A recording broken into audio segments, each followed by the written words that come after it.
하겠습니다.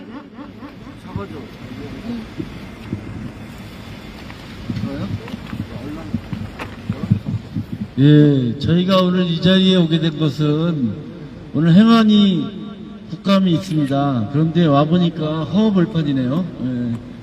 물론 오늘 이 자리에 저희밖에 없지만 방송이 나가서 국회의원들과 경기도지사가 저희의 절규와 호소를 듣고서 정책에 반영하고 동부천 옛 성평관리소가 보존되는 기초가 되기를 기대합니다. 저희가 지금까지 400일인가요?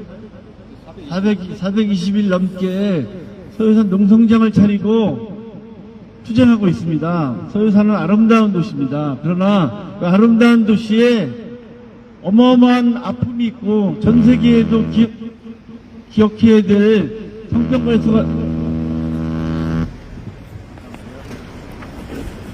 성평관리소가 있다는 점을 아마도 이곳 동두천을 포함한 경기도민들은 잘 모를 것 같습니다. 우리가 이렇게 부강한 나라가 만들고 아름다운 경기도를 만드는 데 있어서 큰 기초가 되었던 것은 바로 동두천에 있는 수많은 여성들의 아픔과 고통이 있었기 때문에 가능했다고 생각합니다. 동두천을 살리고 경기도를 살렸던 동두천 성평관리소의 수많은 여성들이 고통과 눈물과 땀이 대한민국을 부강하게 만들었는데 우리는 이 풍족한 나라에 살면서 과거의 아픔을 지워버리려 하고 잊으려고 하고 있습니다. 동두천은 수많은 곳에 전쟁의 아픔과 흔적이 남아 있습니다. 그런데 그것을 지워서는 안 되는 것입니다. 작년에 최재형 신부님인가요? 예. 장소가 사라지면 기억도 사라지고 기억이 사라지면 치유의 기회가 사라지게 되어 있습니다. 그런데 부끄럽다고 지워버린다고 지워질 수 있는 역사가 아닙니다. 그래서 우리 후세들까지도 동두천의 이 수많은 여성들의 어떤 국가폭력에 고통받았는지를 잘 보존해서 교훈으로 삼자고 420일간 이렇게 투쟁해왔던 것입니다. 동두천 시에는 신흥재단이라는 학원 재벌이 있습니다. 그런데 동두천 시장이 갑자기 시장이 되자마자 성평관에서 부지를 사들여서 그곳에 호텔과 쾌락과 유흥의 장소로 만들겠다고 합니다. 천만에 안 이올시다. 그래서는 안 되는 거 아니겠습니까? 그래서 저희들이 이곳을 잘 지키고 보존해서 역사의 기념관으로, 박물관으로, 인권센터로 만들자고 지금껏 투쟁했던 것입니다. 지난 3월부터 지금껏 7차례의 대화가 있었습니다. 그런데 아직도 동두천시 공무원들은, 동두천시의회 의원들은 성평관리소를 지워버리고 철거하고 부끄럽다고 없애버리려고 하고 있습니다. 역사에 더 이상 죄를 지어서 안 됩니다. 그래서 저희들은 끝까지 이 성평관리소를 보존하고 이 장소의 의미를 제대로 갖춰서 다시는 똑같은 잘못을 두 번 다시 저지르지 않도록 하기 위해서 끝까지 투쟁할 것입니다. 오늘 국회의원들이 경기도지사에게 많은 질문을 할 것입니다. 그런데 지난 9월인가요? 여성정책과장이 국장이 동두천시의 64%가 철거를 찬성하고 있다라는 칼럼 기고를 하고서 기가 막혔습니다.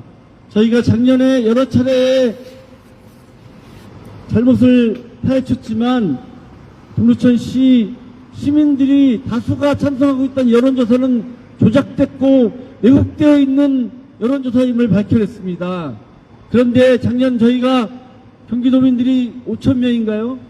청원을 했을 때 경기도지사는 동두천 시민들의 다수가 찬성하고 있다고, 철거를 찬성하고 있다고 거짓 주장을 마치 공식적인 여론조사인 것처럼 왜곡한 내용으로 성평관리소 보존에 나서지 않고 있습니다.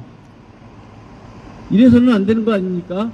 경기도지사라는 사람이 도민들의, 시민들의 의사를 왜곡된 내용을 마치 진실인 것처럼 이야기하고 그것이 마치 근거가 되어서 성평관리소 철거가 당연한 것처럼 이야기하는 것은 옳지 못합니다. 동천 성평관리소가 있는 곳은 소유산 관광 확대개발 사업을 하겠다고 하는데 확대개발 사업의 내용을 보니까 터무니없고 엉터리였습니다. 그것 하나 지운다고 동천이 발전하고 관광사업이 성공하는 것이 아닙니다. 그럼에도 불구하고 동천시장은 성평관리소가 철거되어야 마치 소유산 관광이 잘 되고 동천이 발전할 것처럼 이야기하고 있습니다. 저희들이 분석한 소유산 관광 확대개발 계획을 따져보니까 이용수 이축도 거짓말이었고 확대개발 계획에 들어가 있는 각종 수치가 다 거짓말이었다는 것이 이미 밝혀졌습니다. 그래서 저희들은 관광 확대개혁을 처음부터 다시 시작하고 동천시 발전을 위해서 진정 앞서가는 것이 무엇인지 따져보자고 처음부터 다시 시작해보자고 대화해왔지만 여전히 지금도 동천시장과 공무원들은 생각이 바뀌지 않고 있습니다. 8차 대화협의체를 나섰던 동천시장은 한 번 더 고민해보겠다고 했지만 아직도 아무런 답변을 주지 않고 있습니다.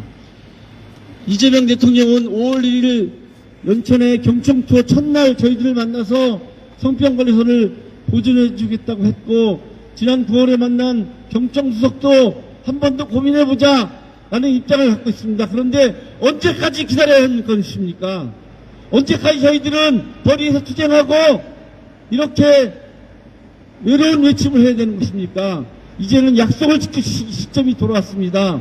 오늘 행안위 감사에서 국회의원들이 성평관리소 보존에 대한 이야기를 하고 명확한 로드맵을 만들어서 더 이상 성평관리소가 외롭게 수많은 여성들의 아픔이 외로운 눈물이 쌓여서 또 다른 아픔이 되지 않도록 해주시기를 간곡하게 호소드리고 싶습니다. 오늘 행안위 감사에서 도지사의 허무맹랑한 거짓말이 밝혀지고 동천 성평관리소가 지켜질 수 있는 그 첫날의 역사의 분기점이 되기를 간곡하게 호소드리면서 저의 연설을 마치겠습니다. 예, 감사합니다. 네, 감사합니다. 저희 한번 구호 한번 외치겠습니다. 경기도는 책임있는 자세로 성평관리소 보존에 적극 나서라! 나서라! 국회는 국가폭력의 피해자인 미군 위안부 여성들의 인권을 회복하라! 경기도지사는 협의체 구성에 적극 동참하라!